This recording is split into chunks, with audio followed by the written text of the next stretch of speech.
Lalu Al-Husain nangis sedih menyaksikan ibunya pergi.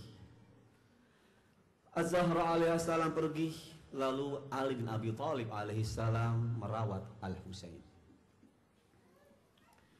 Ali bin Abi Thalib yang sangat prihatin dengan keadaan kaum muslimin senantiasa melibatkan Al-Hasan dan Al-Husain alaihissalam dalam segala hal.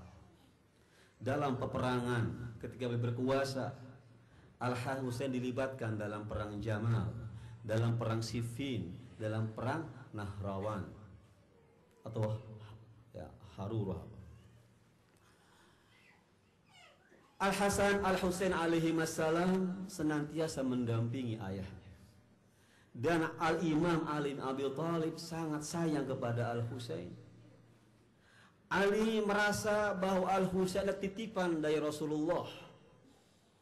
Ali bin Abi Thalib alaihissalam mengatakan bahwa beliau bangga dan menghormati Al-Husain karena Al-Husain menyimpan darah Rasulullah, kekasih Al-Imam Ali bin Abi Thalib. Beliau yang tidak pernah menyakiti Al-Husain.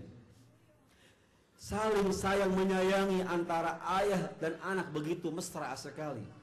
Al-Husain menghargai ayahnya dan sebaliknya Ali juga menghargai Al-Husain sebagai cucu Rasulullah Shallallahu Alaihi Wasallam. Akan dalam banyak hal Al-Imam menyatakan kecintaan kepada Al-Husain sedemikian rupa sampai Al-Imam Ali alaihissalam berhasil merawat, mendampingi, menjaga Al-Husain. Karena pesan Rasulullah agar menjaga Al-Husain, ya kan nasibnya sangat tragis sekali. Ali alaihissalam meninggal dunia.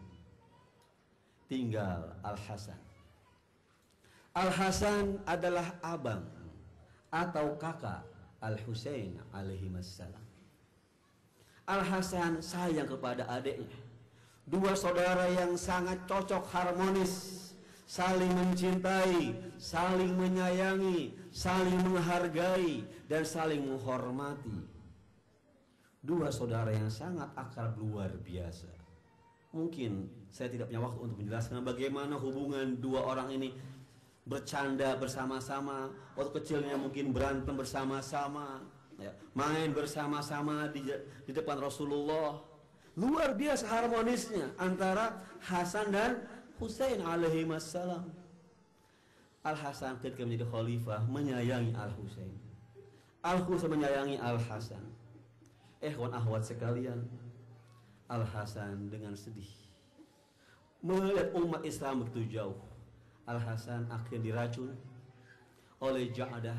Ketika badan Al-Hasan membiru karena racun yang berat, Al-Hasan dipangku oleh Al-Husain di pangkuannya. Al-Husain menyaksikan Al-Hasan sudah tak berdaya. Hasan sudah kehilangan kesadarannya. Al-Husain menangis. Tiba-tiba air mata Husain yang hangat kena pipi Al-Hasan. Al-Hasan kaget, bangun, menyaksikan adanya Husain menangis. Wahai Husain, mengapa engkau menangis? Wahai Al-Hasan, wahai abangku, aku tidak tahan melihat engkau begitu menderita.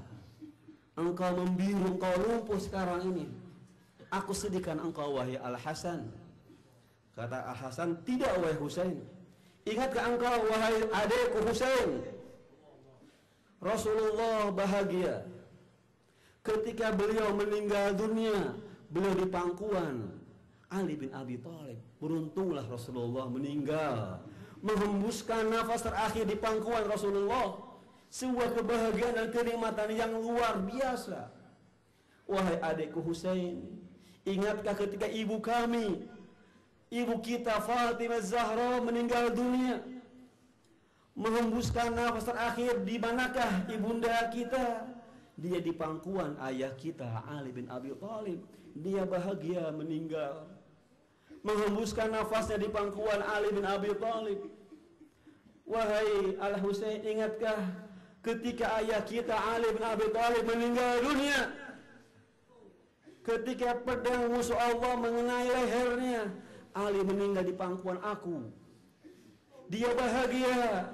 Aku yang megang kepalanya di pangkuan aku. Dan aku sekarang bahagia, wahai Husain. Aku senang akan meninggal di pangkuanmu, wahai Ali. Lakin la yawmka yawmika ya Aba Abdillah. La yawmka yawmika ya Aba Abdillah. Namun engkau, wahai Al-Husain, akan meninggal dunia bukan di pangkuanku. Engkau akan meninggal tergeletak di padang pasir dengan kepala terpisah. La yawmka yawmika ya Aba Abdillah. Tiada hari yang menyakitkan lebih dari hari wafatnya engkau, wahai Al-Husain. Inna lillahi wa inna ilaihi rajiun. Al-Hasan pergi dengan bahagia di pangkuan adanya Al-Husain.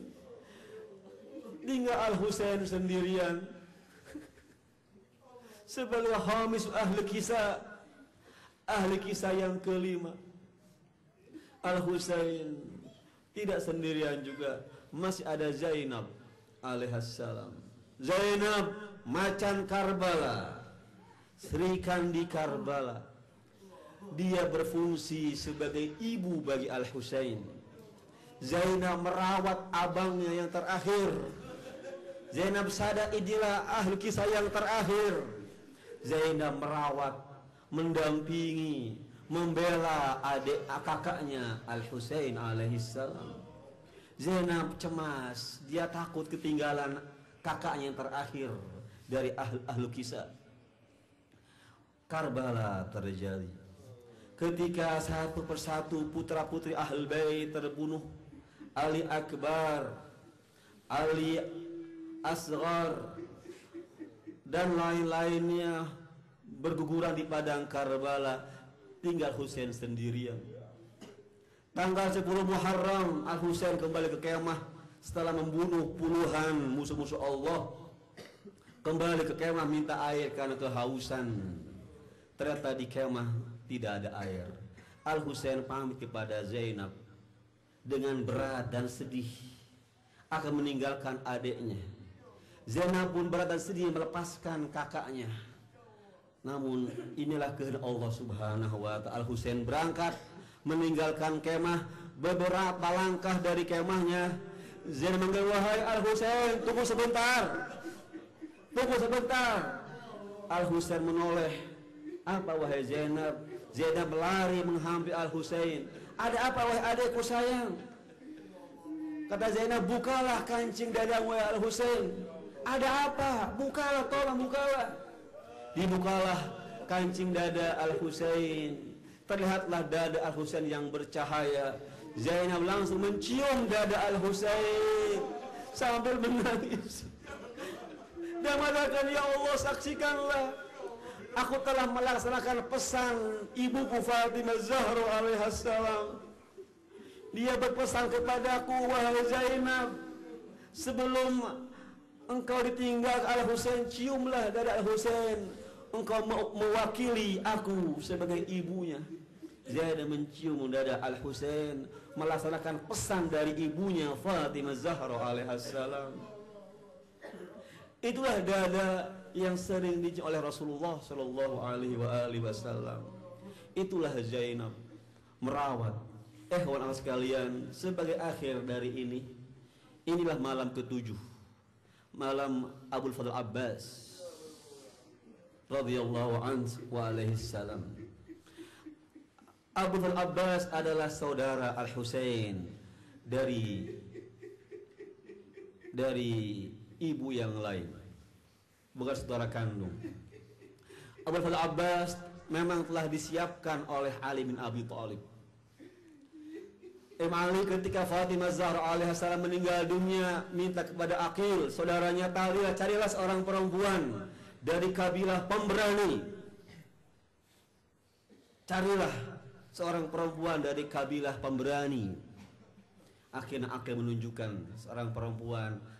Al-Imam Ali menikahi itu perempuan dan lahirlah Abu Abbas, seorang pemuda yang gagah berani, mewarisi keberanian dari ayahnya dan juga ibunya di kabilah yang berani-berani. Ternyata Imam Ali punya sebuah rencana besar.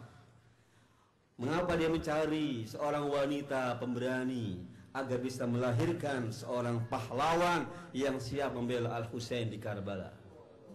Ternyata rencana beliau terjadi. Al-Abbas tampil sebagai pahlawan. Pada hari-hari inilah Abbas sedih menangis. Dia menyaksikan putri-putri Rasulullah kehausan. Tidak tak menyaksikan Sukainah, Ruqayyah, Fatimah yang kehausan. Abbas dengan gagah berani, sementara sungai Efrat atau Furat dikuasai oleh musuh-musuh Allah. Abbas membawa kantong atau girbah yang terbuat dari kulit unta atau kambing. Dia bagi untuk mengambil. Dia hadap oleh musuh-musuh Allah. Saat itu dilawan oleh Abbas dan jatuhlah korban puluhan dari musuh-musuh Allah. Abbas sampai ke sungai Efrat. Sampai sungai Furat mengambil air untuk Al-Husain, untuk putri-putri Rasulullah yang masih kecil dan sedang kehausan. Ketika Abbas hendak mengambil air, kan dia pun kehausan. Dia hendak minum, tidak jadi. Dia tidak jadi minum. Mengapa? Karena ingat terhadap murid kecil dari Ahlul Bait yang kehausan. Dia tidak tega, tidak mau minum sebelum keluarga Nabi minum duluan.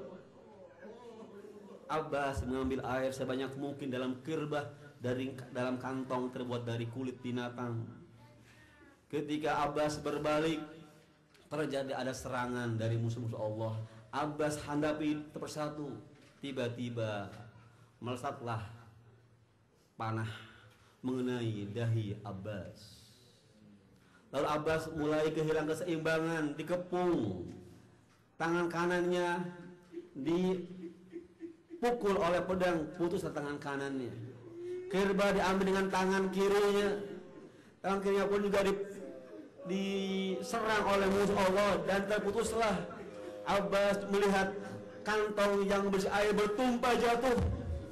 Diambil dengan giginya, dibawa untuk sampai kepada kemah Ahlul Bait. Ternyata musuh Allah tidak puas, langsung mereka mengeroyok. Al-Abbas jatuh tersungkur, air berjatuhan. Abbas menangis sedih. Sedih bukan karena kesakitan, sedih mengapa dia tidak bisa mengantar air ke keluarga Rasulullah. Abbas menangis sedih bukan karena kesakitan, sedih karena tidak bisa membawa air kepada Fatimah, kepada Ruqayyah, kepada Sukainah yang masih kecil-kecil sedang kehausan. Dia sedih. Abbas dia tersungkur tak berdaya. Sang mengatakan, assalam, salam pada Al-Husain, inna lillah wa inna ilaihi raji'un. Ehwan akhwat sekalian, mudah-mudahan Allah Subhanahu wa taala, yakinlah bahwa pada malam ini Al-Mahdi ada bersama kita. Beliau hadir bersama kita, menangis bersama kita. Rasulullah pun menangis bersama kita, dan semua Ahlul Bait menangis bersama kita. Al-Imam Mustal Qadim dari awal Muharram sampai Muharram menangis terus. Mereka hadir bersama kita menangis. Beruntunglah kalian semua yang bergaul bersama Rasulullah, bersama Ahlul Bait, bersama imam kita Al-Mahdi menangis untuk Al-Husain alaihissalam. Mudah-mudahan tangisan kita ini menjadi sebab kita mendapatkan syafaat mereka di hari mahsyar nanti. Mari kita kirim pahala tangisan kita ini, mudah-mudahan ini dapat pahala dari Allah. Kita kirim untuk kedua orang tua kita, agar mereka pun, orang tua kita yang tidak bisa hadir, kalau karena sudah meninggal atau berhalangan, mudah-mudahan tangisan kita ini menjadi pahala untuk kedua orang tua kita, dan mereka mendapat syafaat dari Rasulullah dan Ahlul Bait alaihi wassalatu wassalam. Assalamualaikum ya Aba Abdillah wal arwahil lati hallat bi finaik. Alaika minni salamullahi abada ma baqitu wa baqiya al-lail wan nahar. Wa la ja'alahu Allah akhir ahdi minni li ziyaratikum. Assalamu ala al-Husain wa ala Ali ibn al-Husain wa ala auladi al-Husain wa ala ashabil Husain. Wassalamu alaikum warahmatullahi wabarakatuh.